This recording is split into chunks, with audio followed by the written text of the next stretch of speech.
They're famous for their unconventional lifestyles. The Redgrave dynasty is so epic in its emotional upheaval, the divorces, the triumphs, that it seems almost unbelievable.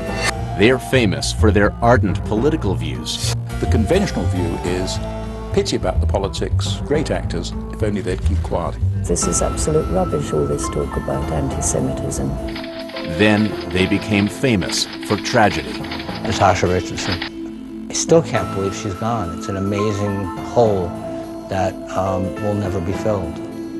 It just seems almost too much for one family to have to bear. But through it all, they have always been known for excellence on stage and screen. No sooner is a new one born than you feel as if, oh, let's clear a space on the shelf for their eventual Tony, Emmy, Grammy, Oscar, whatever word you want to mention. For those who don't believe that talent can be genetic, I think they're living proof that it can be genetic.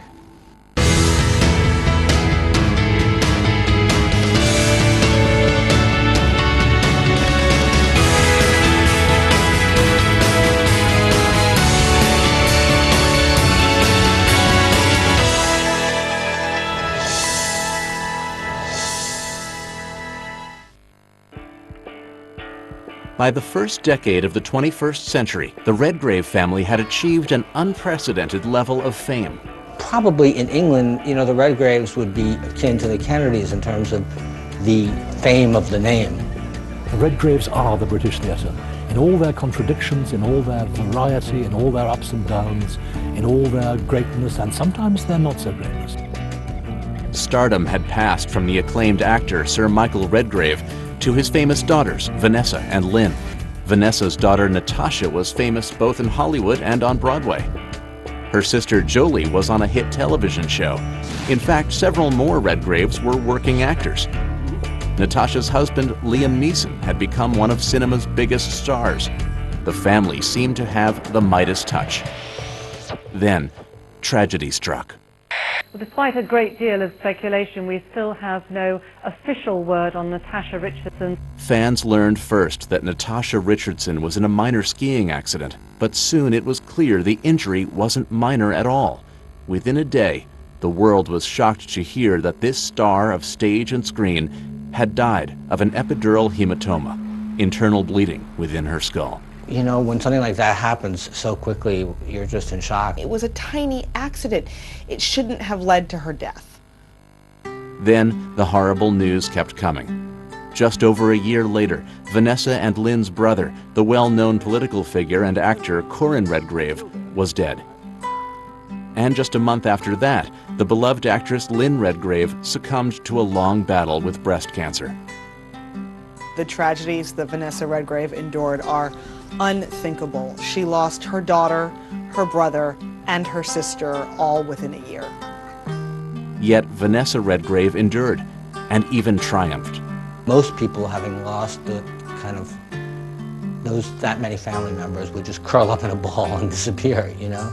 But Vanessa is extraordinary, and she went back on the stage and giving this incredible performance and driving Miss Daisy. In some ways, going back to work was the only thing the Redgraves, the Richardsons, and Liam Neeson could do. After all, they are linked by a theatrical heritage dating back 6 generations. And as everyone knows, in the theater, the show must go on. The Redgrave family business has been the theater for well over a century. Vanessa and Lynn's grandfather, Roy Redgrave, made his stage debut in 1899 and became a silent movie legend in Australia. Roy's wife, Margaret Daisy Scudamore, was an acclaimed actress who herself came from a theatrical family.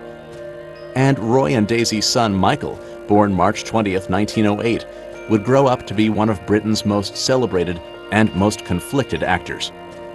Over the course of his lifetime, Michael Redgrave would have a huge impact on the British theater. But one show that had an impact on him was Flowers of the Forest, in which he was cast opposite a beautiful actress named Rachel Kempson in 1935. They fell in love hard and fast and married within a matter of weeks, but from the start, it was clear this would not be a conventional marriage. I didn't think he attempted to disguise it, and I think he warned her that, you know, he was bisexual. And obviously she went into the marriage accepting that, maybe in the belief that she could totally transform him. I don't know. Their first child, Vanessa, was born January 30th, 1937. 2.5 years later, on July 16th, 1939, came a son, Corin. And 7 weeks later to the day, Britain and France declared war on Germany. When the Germans began bombing London with V-1 and V-2 rockets in the so-called blitzes, the parents decided to send their children to a safer place. You couldn't have an idea of what it's like to be in a city that's been bombed. Actually, to be in it. We spent 2 or 3 years staying, first of all, with an elderly cousin and then an elderly aunt, looked after by our nanny, and saw our parents rather rarely. At the height of World War II came Redgrave baby number 3, Lynn. It was a loving household, but one in which the children were raised primarily by nannies, as the parents were often working. When they were home, life in the Redgrave household was dominated by Michael's work. Michael, my grandfather, was apparently the kind of guy that whatever part he was in or doing at the time came home with him. In other words, the world revolved around his work as an actor. And so obviously the family at different times must have felt shut out or marginalised or excluded. I think Lynn felt that most closely. He used to write notes to fellow actors, criticising their performances, and he wrote notes to children, criticising their behaviour. Not a good habit, not one to be imitated. I think I might have written 1 or 2 notes back, crossly, saying if you have something to say to me, say it in person or something like that. Part of the distance Michael kept from his children had to do with the double life he was leading. Over the years, he'd had various male lovers whom he had invited to live with the family. Rachel knew, but it was kept a secret from his children and from the outside world. People didn't declare their sexuality as they do now because of fear of the law. So Michael Redgrave, for much of his life, had to lead a closeted sexual existence. None of us knew as children. These were Bob and Fred. They were like our family. But we didn't know how really family they were. It was also fairly widely known that Rachel had a very long affair with Glenn Byam Shaw, the director, which went on for 20 or 30 years. Now, without that affair, I think she would have found it very hard to put up with Michael's bisexuality. Professionally, Michael was still in his prime. He was nominated for an Academy Award in 1947 for Best Actor in Morning Becomes Electra. Then, in 1951, he joined the Shakespeare Memorial Theatre Company in Stratford-upon-Avon, birthplace of William Shakespeare. The children came to visit on holidays, and it was only a matter of time before all 3 would decide to go into the family business. Vanessa and Lynn studied drama. Corin studied classics. And by 1961, all 3 had gotten their first big breaks. It was a 1961 stage performance that brought Vanessa Redgrave her first acclaim. The greatest performance I saw Vanessa Redgrave give was at Stratford-on-Avon, and she played Rosalind in Shakespeare's As You Like It. You'll be told that Vanessa's Rosalind was the great Shakespearean performance, and perhaps it was. Certainly there was an extraordinary kind of elfin quality about that gangling Rosalind. Vanessa Redgrave's Rosalind has never, ever, ever been forgotten. It wasn't just critics who fell for this beautiful and talented young actress. So did her brother's boss. Corin had gone to work for the director, Tony Richardson. He thought her the greatest actress alive. And this was before he'd even met her. He was completely smitten by her enormous talent. Vanessa quickly fell in love with Tony. Corin was working with him. It was only a matter of time before their little sister Lynn got in on the act. She was 18 years old and in her final year of drama school when she went against her principal's advice and auditioned for the role of Helena in Tony's production of A Midsummer Night's Dream. And I got the job. So now I have this terrible dilemma. One is I've gone against the principal, which in those days, and also what do I do? So I talked to my mum. She said, well, a bird in hand, it's so hard to get work. My goodness, wonderful, Helena. Oh, fabulous. But Lynn still wasn't sure she'd accept the role. She wanted her father's advice. He was, after all, a major force in the British theatre, having been knighted in 1959 for his accomplishments. He said, no, absolutely not. You shouldn't do it. You should finish your training.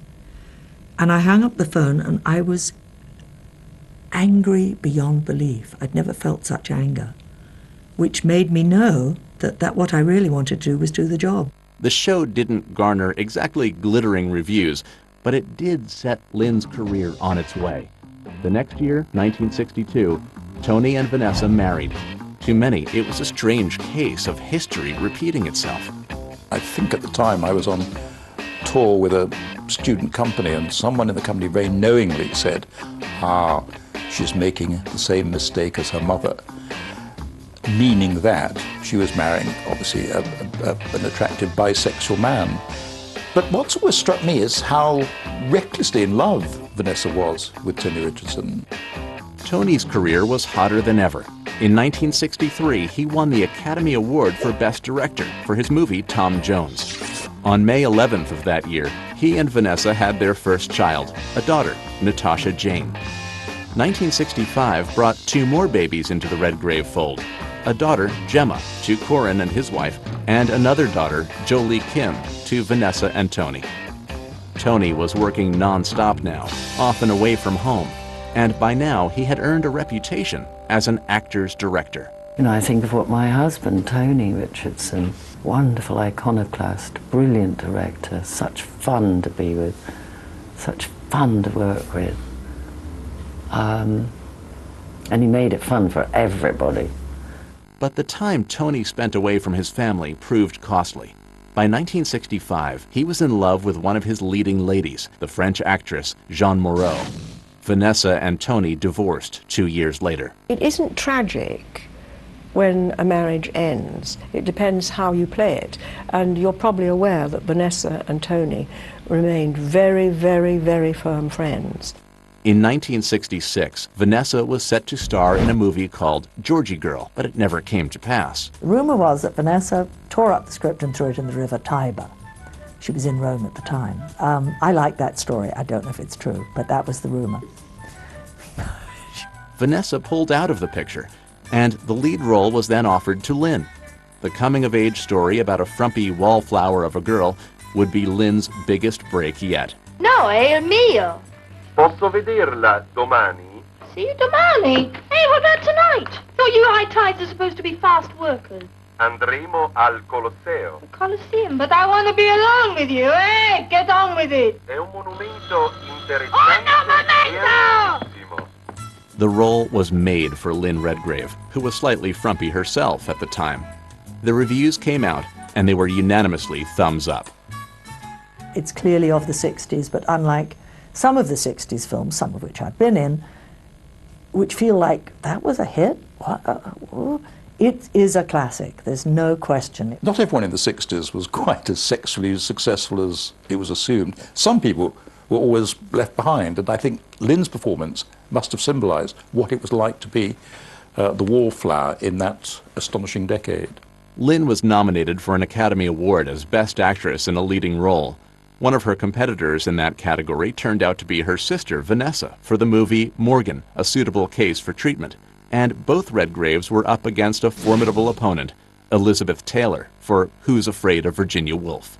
And that is extremely rare. It essentially never happens. And even though they both lost, it was a historical moment just in the fact that they were both nominated. If your sister won and you didn't, I mean, it would be a weird thing, wouldn't it? It would be a weird thing all round. So I think it's very good that Elizabeth Taylor won it. Losing the Oscar might have stung a bit, but the Redgrave girls' careers were in full bloom. That same year, 1966, Vanessa had a small but memorable role in what would become one of the touchstones of 1960s cinema. The movie was Blow Up. In it, Vanessa played an elusive, mysterious beauty, unwittingly photographed by a hip young shutterbug played by David Hemmings.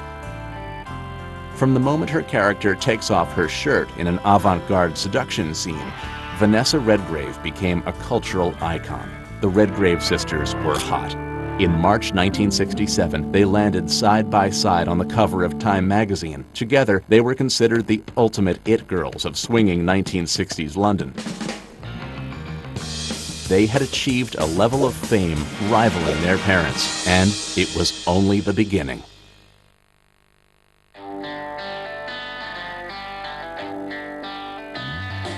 In many ways, the Redgraves owned the 1960s, each becoming a bigger star than ever.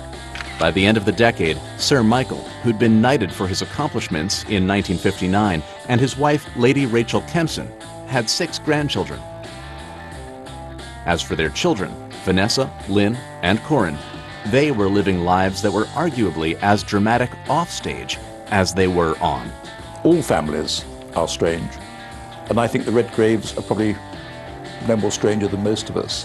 The difference is we know more about them because they are public figures. In 1967, Vanessa's marriage to director Tony Richardson ended, and Lynn's marriage to director John Clark began. Soon after, Vanessa was wooed by Hollywood to play the lead in the musical Camelot, which led to her next love, her co-star, the dashing Italian actor Franco Nero. They were sparks on screen and eventually off. I cannot live like this another day. And this man we both love, what would you have us do? Force him to declare war on you? Where either you or he or both would be killed, and hundreds of others.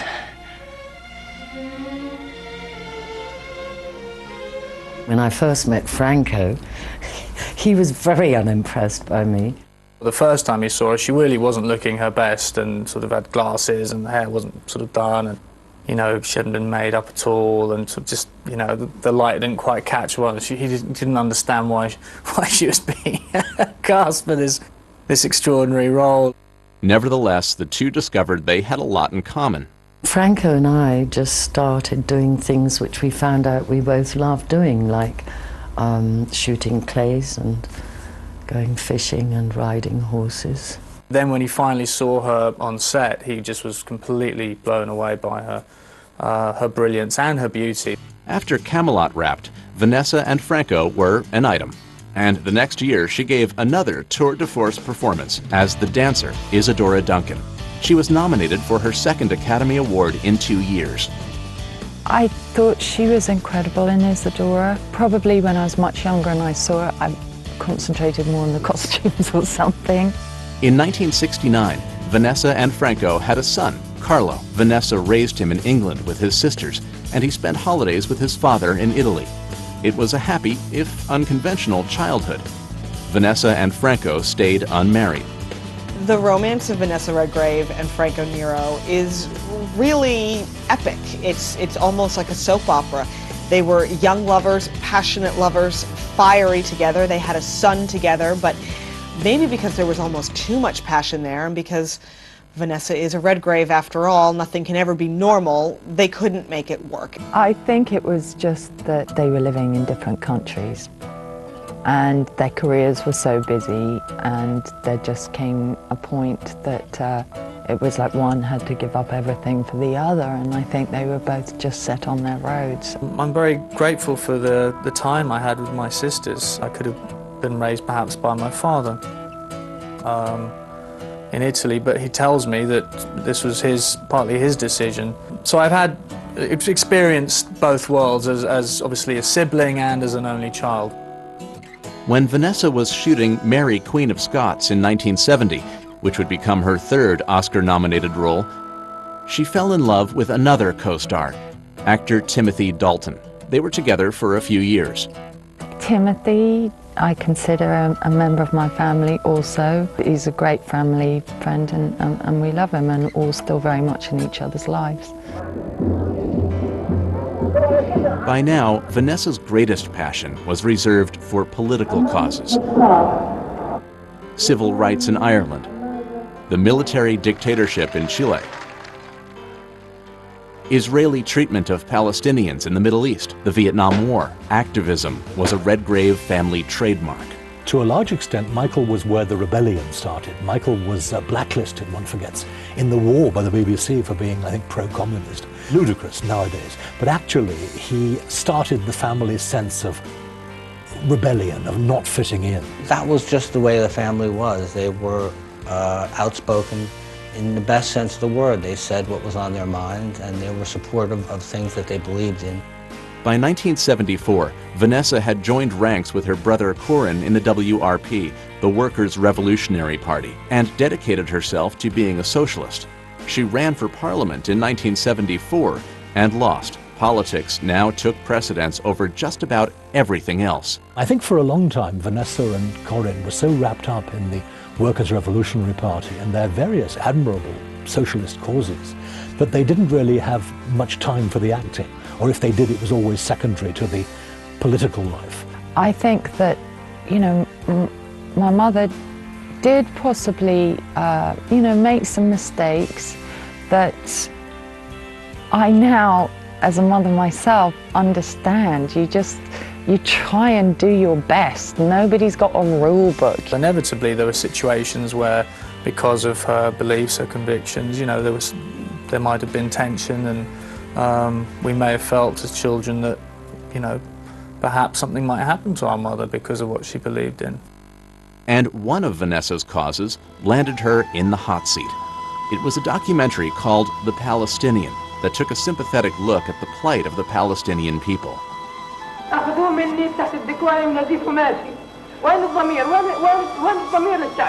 In the U.S., Vanessa Redgrave was branded by many as an anti-Semite, and crowds of protesters stormed theaters where the movie was playing. We are very appalled and very upset with the fact that Vanessa Redgrave, a known anti-Semite and now an enemy of the Jewish people, has decided to come into Los Angeles to show her piece of profanity. Friends and family say Vanessa Redgrave was nothing more than misunderstood. She is not anti-Semitic. It's the last thing she is. A lot of rubbish is talked about Vanessa and her politics. Quite a lot of nonsense. In the midst of all the controversy, the movie Julia came out. Many say it was Vanessa's finest moment. The scene with Jane Fonda in the restaurant. I saw so much of her, Vanessa, in it, and I couldn't stop crying. Take out your comb. Oh, my comb. Oh, I still carry too much. There it is. Take it out and use it. And I remember Ben putting his arms around me and saying, "Mom, it's okay, it's a movie, it's okay, it's a movie, she's not really dead." And it wasn't that I thought she was dead, I think it was just profoundly moving to me. I mean, it was moving to everybody who saw it, but it was profoundly moving to me that it seemed to embody so much of her. It still haunts me to this day because there are a lot of, I think, parallels with her own sort of development and her own awareness of the world and what's really sort of happening. The performance earned Vanessa her 4th Oscar nomination. This time she won, and her speech became one of the most infamous in the history of the Academy Awards, practically torpedoing her career. I salute you, and I pay tribute to you, and I think you should be very proud that in the last few weeks you've stood firm, and you have refused to be intimidated by the threats of a small bunch of Zionist hoodlums whose behavior is an insult to the stature of Jews all over the world and to the great and heroic record of struggle against fascism and oppression. To this day, Vanessa's family says the controversial Zionist hoodlums remark was referring not to Jews in Israel, but to 75 members of the Jewish Defense League who were burning an effigy of Vanessa Redgrave outside the auditorium that very night. But of course the television cameras didn't show that. If you read it with a calm mind and with today's knowledge, it was a brave and certainly not anti-Semitic speech. Although many came to her defense, it would be years before her career would recover. The name Redgrave had been known for excellence on stage and screen. Soon, it was also known for controversy and scandal. Vanessa Redgrave's controversial speech at the 1978 Academy Awards followed her for years. Many even objected to her playing a concentration camp survivor in the TV movie Playing for Time in 1980, still accusing her of being anti-Semitic because she had spoken out against Israel. And in 1982, a lawsuit against the Boston Symphony Orchestra, the BSO, for breach of contract and violation of her civil rights after they abruptly canceled her performances in Oedipus Rex. She claimed she was fired for her past politics and the possibility of protests. The BSO fought her in court for the next 2 years. What do you think the significance of this case is in your mind? The fundamental issue of my case is the issue of civil rights and blacklisting. My issue, and inevitably therefore, an issue which affects everybody. Ultimately, she was awarded $27,500 in damages for breach of contract and an additional $12,000 for damages caused by the cancellation. Her civil rights claim was denied. While Lynn Redgrave rarely got political like her siblings, she was about to make some waves of her own at home in the U.S. She was in her 3rd season as star of a popular TV sitcom called House Calls, which earned her both an Emmy and a Golden Globe nomination when her 3rd child, daughter Annabelle, was born. It was 1981. She wanted to bring me in to breastfeed me in her dressing room. She wasn't even asking to bring me in front of everyone, but they wouldn't let her. I didn't want to nurse on the set like we're sitting here with lights pointing at us and cameras. No, it was never my intention to nurse on the set. This became a huge issue and I did sue the studio. Lynn was fired. She sued Universal for wrongful dismissal and sexual discrimination.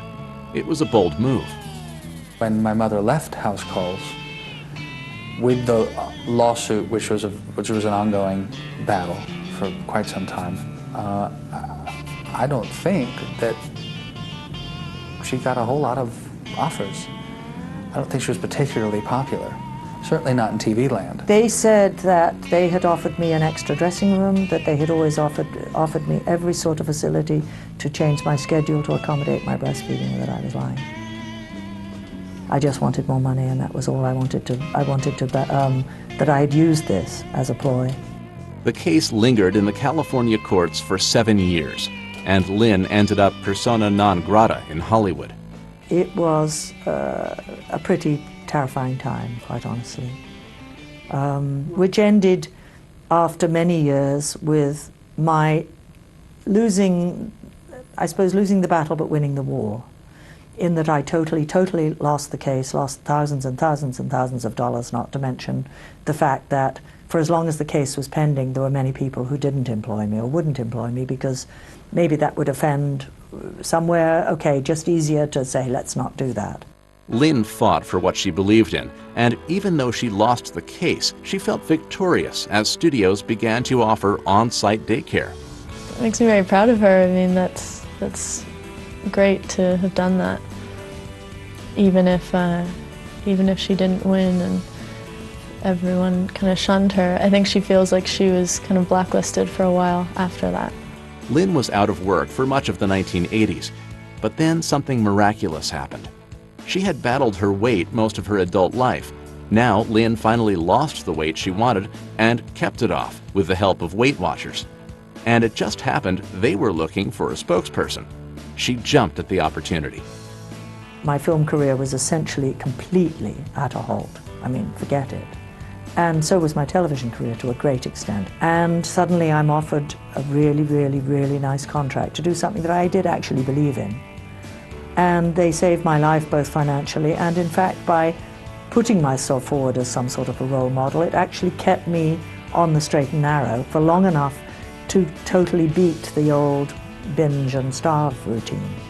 For many Americans, the Weight Watchers ad campaign was Lynn Redgrave's most memorable role. This is living.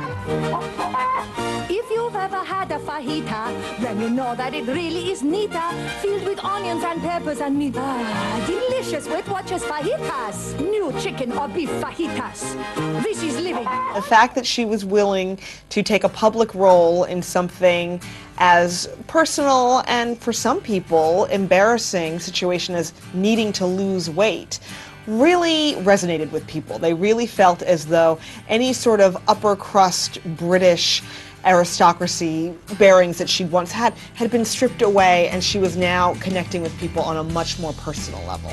All I remember, and what everybody else remembers, is this is living, and whipping off the red tent dress or whatever it was she was wearing.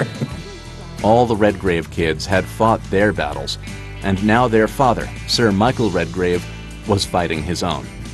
By 1985, he was deteriorating rapidly from the effects of Parkinson's disease.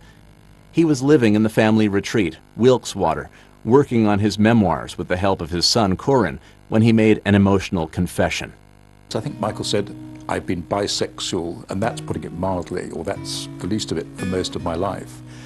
And I think Corin had to feign innocence and surprise, having had a pretty shrewd idea because of his father's continued absences, because of the fact gentlemen, friends of his father, did actually live with the family for long periods of time. The fact that he was gay or bisexual at a time when you could give, you would be indeed shamed and humiliated and penalized and possibly put in prison. That undoubtedly did affect him. That pains me terribly to think how much of his life he was anxious for us, for himself as a father, for him, for us as children, that this might become known about him. After having confessed his deepest secret, Sir Michael Redgrave died one day after his 77th birthday, on March 21st, 1985. It was a blow to the family, but life went on. In 1990, the world got a chance to see Vanessa and Lynn together on the stage in the Chekhov play, Three Sisters, in London's West End. Producing Three Sisters was a joyous experience, and the girls were working together for the first time in a play in the West End. And it was just wonderful. We all had a very, very, very, very good time. The third sister in Three Sisters was played by their niece, Corin's daughter, Gemma, who was just entering the family business. It was absolutely one of the best, if not the best, experiences of my career. It was incredibly challenging and really quite frightening for me, because I don't think up to that point either Lynn or Vanessa had seen my work. She has a gravity which is very remarkable, especially in a young person. Another generation of acting Redgraves was on its way, but no one could have predicted the highs and lows that were just around the corner. By 1991, Vanessa Redgrave's daughters, Natasha and Jolie Richardson, were embarking on their own acting careers. But then, there was another tragedy in the family. Their father, Vanessa's ex-husband, Tony Richardson, died of AIDS. I remember that time me and my sisters all struggling to cope with it, and I was pregnant at the time with what would have been his first grandchild. So it was a very heightened time for everyone. Lynn was still in the wake of her breastfeeding lawsuit and not getting much work, so she did the next best thing. She created work for herself, writing a play called Shakespeare for My Father. It was based on her somewhat distant relationship with Sir Michael. I was still obsessed with this idea that I never got to see behind the mask. Who was that? Who really was it? I think it was very cathartic for her to not only write the play, but to perform in it for as long as she did. I thought it got extraordinary thinking behind it, because she wrote the text as well as performing it. And a wonderful glimpse through her eyes of my father and my mother. It is just heartbreaking and enchanting, and I think one of the great solo shows of all time. Corin Redgrave had taken many years off to pursue political interests, but he was now making a professional comeback. In the early 1990s, he was in the Oscar-nominated In the Name of the Father. Hatred. So why don't you just let it off your chest, huh? And Corin also returned to the stage. When we are born, we cry that we are come to this great stage of fools. It's almost as if as Michael's death recedes into memory, Corin is able to come into his own. And sometimes that does happen, that you have to escape the shadow of a parent before you can become your own person. He was extraordinarily well-known and respected, and he just wasn't as, first of all, he wasn't as exposed in the movies, and second of all, he wasn't as exposed in America. But in London, Corin Redgrave was every bit of Redgrave and very respected on stage. Lynn's career was about to be reborn too. Director Scott Hicks came to see her one-woman show and decided to cast her in the 1996 movie Shine. Then, in 1998, she played a Hungarian maid named Hannah in the movie Gods and Monsters, which would earn her first Academy Award nomination since Georgie Girl back in 1966.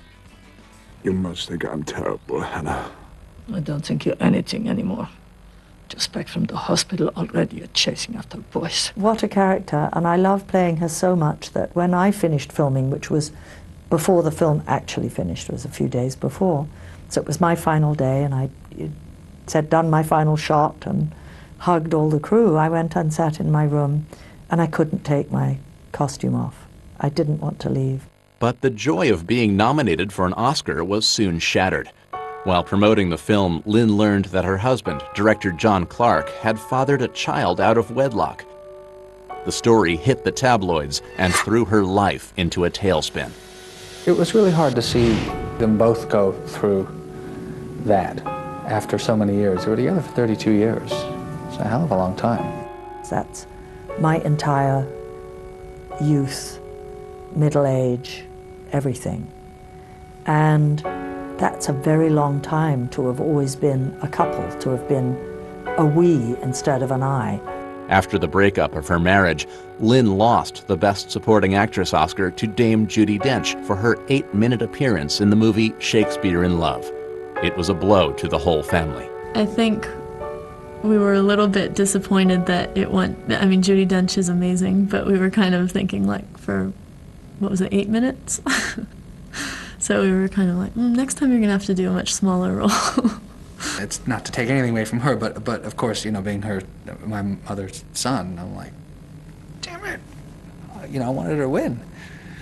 Particularly since all that was going on. It would have been just so great. The emotional roller coaster was about to take yet another hairpin turn. On December 13th, 2002, 59-year-old Lynn Redgrave woke up in the middle of the night and made a heart-stopping discovery. There was a large lump in her breast. Within days, her worst fears were confirmed. A very, very nice doctor examined me. He said, we'll do a needle biopsy, but I have to tell you now that it will not tell me anything that I don't know already. She just told me on the street. She said, don't worry, I caught it early, I have a lump, got some tests, it is cancer, but it's going to be okay. And you know, she was being very motherly and just trying to make it sound okay, if that's possible. She attacked it. She was a trooper. She was like, I'm getting my boob hacked off, and yeah, that's the way it's going to be, and we're going to battle this thing. You know, there was never any, you know, oh, criminy, this is going to be awful, and I'm in for a long road, and poor me. None of that, ever. Out of this traumatic experience came something remarkable, a newly liberated outlook on life. It also brought a newfound sense of closeness between Lynn and her sister Vanessa. My sister was here most of last year, and she was so wonderful. It makes you very close, you know, makes you closer than close, because it brings us all up short. You know, is time limited? Could be, okay, let's not miss tea today, you know. And something else came out of that experience, a book called Journal. Text by Lynn Redgrave, photos by her daughter, Annabelle Clark, who was there every step of the way.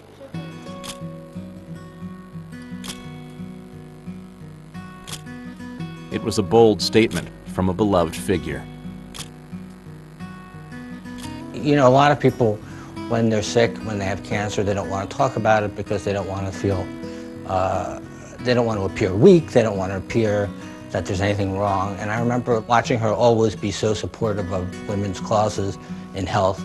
She was the one that people felt was closest to themselves, and the honesty and the bravery that she showed while she was battling breast cancer struck a huge chord with people. Annabelle's photos and Lynn's journal entries captured just about every step of the grueling process, from post-op to radiation to chemotherapy to the inevitable hair loss. That was a moment where we traded places, I think, where, as she puts it, she became 4 years old. I just had to come in and be the mother and say, it's going to be okay. I'm going to shave your head. It's going to be much better to look at if it's just clean. While Lynn was in the midst of recovery in New York, her mother was visiting. Lady Rachel Kempson, the Redgrave family matriarch, was 92 years old and in failing health. Annabelle captured a powerful photo of her grandmother in her final days. My heart stopped when I first saw it, and only Annabelle would think to do it in the mirror, and the fact that one door was closed and the other open, I never would have thought of until I saw the picture, and there she is, about to leave us. On May 23, 2003, Lady Rachel Kempson died peacefully at the home of her granddaughter, Natasha Richardson. She was, surrounded by music and flowers and her family, and you couldn't really ask for a better way. She wasn't in a hospital or, in pain, so that's the way we should all go. She was buried near Natasha's home in New York State. When the Redgraves buried the original matriarch of the family, Rachel Kempson, in the cemetery in Millbrook, New York, they could never have imagined how soon and how frequently they would be returning to that cemetery. And it just seemed almost too much for one family to have to bear.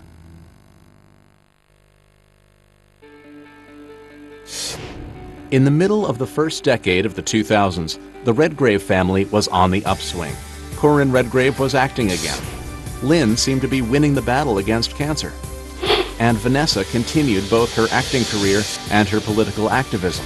We're living in a world where what we do with each other and for each other is going to mean the world exists, so it all goes down. The same passion that Vanessa brings to her acting, she has always brought to her activism, to her political beliefs, and to her philanthropic efforts. She continues to be a goodwill ambassador. She's still very active politically. And she'll never stop how she's continued to support the causes that she supports and continue to work and do fine work on stage. It's just an amazing force of nature. And, stunning her fans, she renewed her longtime love with the father of her son, Carlo, Franco Nero. They began appearing together in public and referring to each other as husband and wife. In the film Letters to Juliet, which came out a few years later, fans could see the love on screen.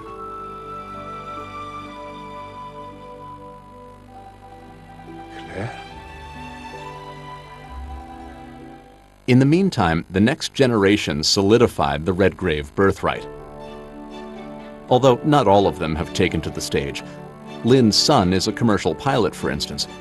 In 2003, Vanessa's daughter, Jolie Richardson, began a successful run on the television series Nip Tuck. I think Jolie Richardson is one of the finest actors of her generation, too. And she's also incredibly talented on the stage. It's just that she had a hit TV series, so she stayed with it for a while. Between the fact that her last name isn't Redgrave and she has a flawless American accent, many people have no idea that she's British and that she's a Redgrave. It's completely eluded a lot of her fans. But the greatest success in that generation was Natasha Richardson. For fans who didn't know of Natasha Richardson's stage work, they were probably best familiar with her for The Parent Trap, in which she played the mother of twins, both played by Lindsay Lohan. So to many people, and certainly to fans of Disney films, she was Lindsay Lohan's mom. Natasha's greatest triumphs were on Broadway. It's where she started her romance with her husband, Liam Neeson, and she continued to return to the New York stage. She boldly took on the leading role in Cabaret, staged in the location of the famed discotheque Studio 54, which has been renovated as a theater. It was a massive hit for which she won the coveted Tony Award. Remember, she was doing that in the shadow of Liza Minnelli, so it took a lot of guts to take that role on Broadway, and she made it her own.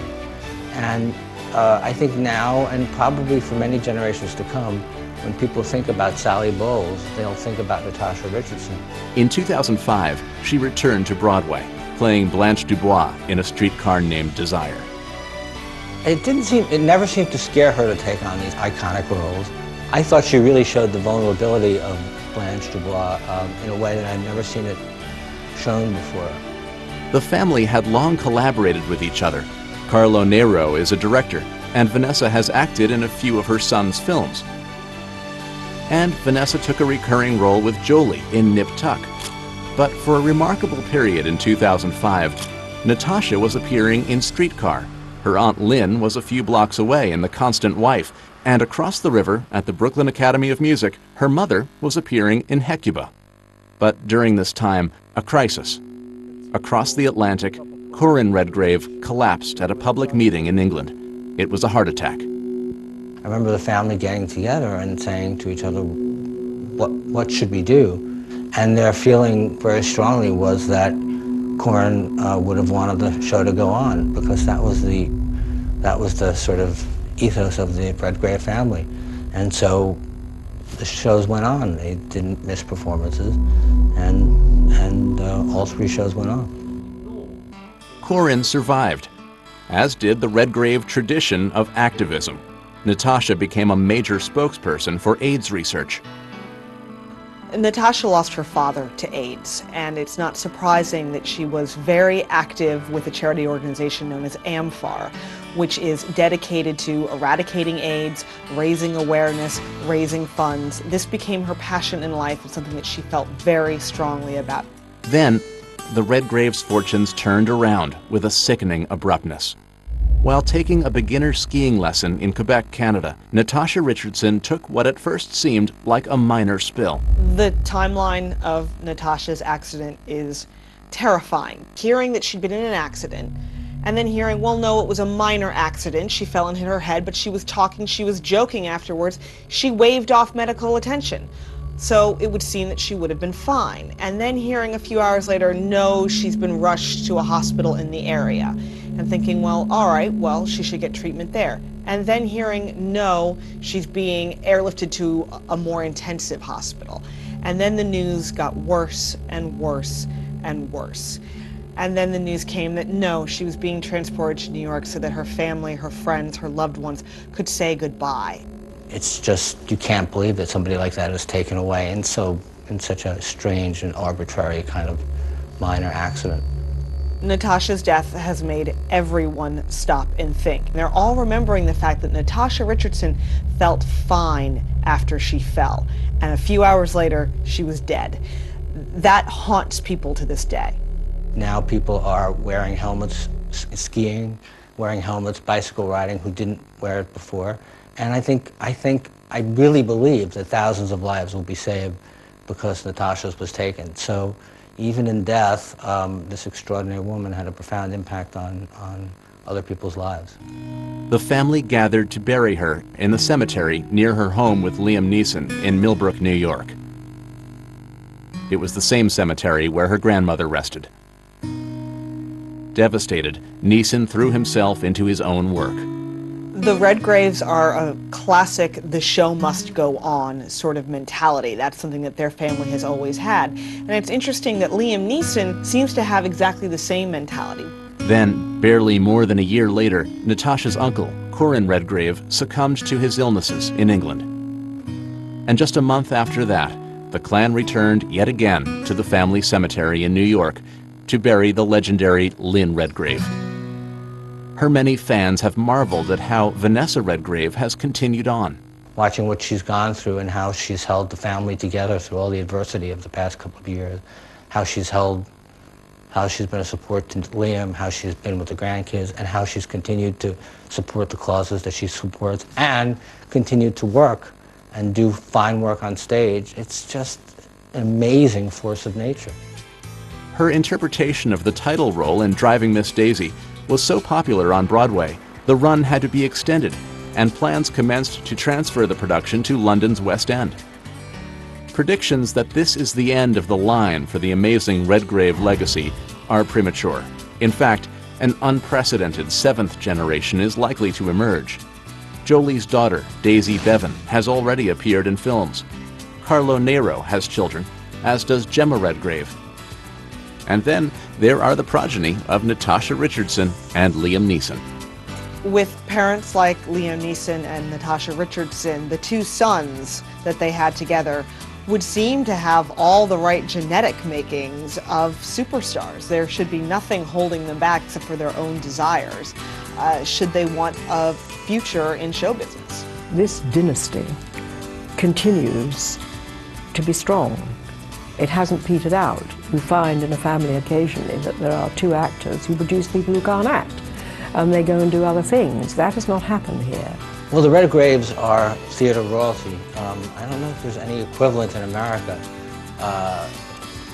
Starting with Michael Redgrave and going on down through the generations. There's no other family in the history of the performing arts who have been so acclaimed, so lauded, so awarded as the Redgraves.